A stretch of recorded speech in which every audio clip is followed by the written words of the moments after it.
Let's be honest. Sending money across borders today feels like mailing a fax machine through a swamp. High fees, long wait times, and mystery deductions along the way. And that's with services like Western Union, which has been the go-to for remittances for decades. But now people are asking, can crypto replace Western Union? Let's break it down.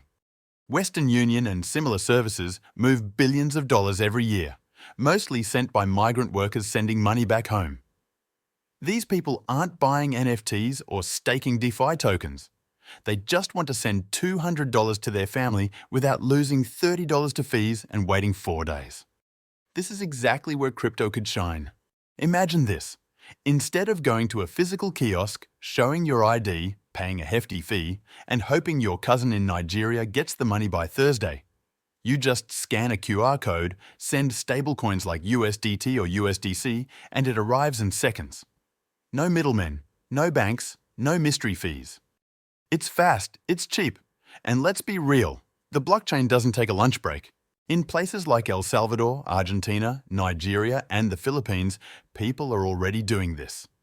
Stablecoins on networks like Tron, Solana, and Lightning are being used to send money across borders with almost zero fees. Even Telegram now lets you send crypto in chat. No fancy app required. But let's pump the brakes a little. Because while crypto is faster and cheaper, it still has some hurdles. Your grandma probably doesn't have a wallet set up. Your cousin might not know the difference between a token and a toaster. And let's face it, losing your seed phrase is a lot more stressful than losing a receipt. Plus, crypto's on and off ramps are still clunky in many countries. If you send USDT to someone in rural Kenya, they still need a way to turn that into local currency and ideally not get scammed in the process. Regulation is another factor.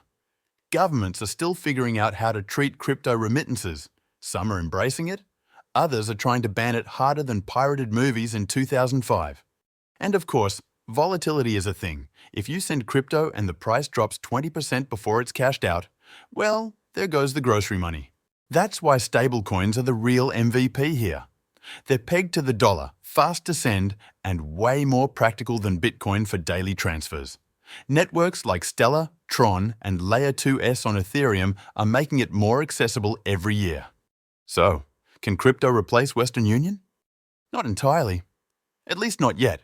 But it's already starting to compete, especially for people who are tired of paying high fees just to help their families.